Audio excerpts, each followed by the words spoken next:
Vike wept over the body of Geoffrey, a boy who had been all laughter until a black sword found his heart. Around her the glade was silent. Her handmaidens lay scattered like fallen nymphs, arrows blooming from their skin like strange feathered flowers.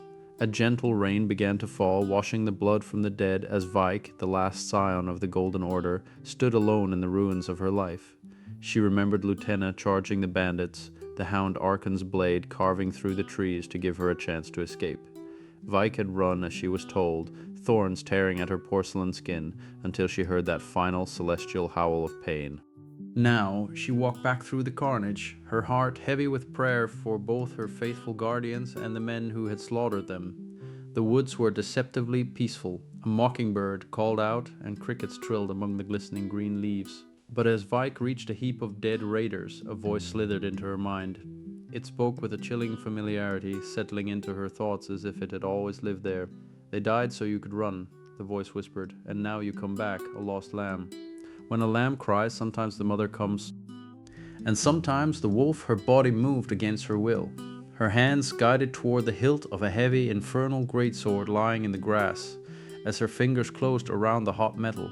A cruel aristocratic smirk crossed her face, and a haughty laugh bubbled in her chest. For a moment, Vike was a prisoner in her own mind, her own voice silenced. She fought back with the strength of her divine purpose. She thought of her father and the ancient pacts she was born to uphold. The golden lines on her skin began to glow, and with a surge of will, she hurled the heavy iron blade into the brush. She collapsed, trembling and sick, but she was herself again. Staggering through the forest, she finally reached the crest of a high hill. Lutenna had promised that from this height she would see the companion, the great beacon of her home. But as twilight fell, there was no light on the horizon. Where the city of Elturel should have been, there was only a gaping chasm in the earth. The voice purred again, sounding like honey poured over rotten meat.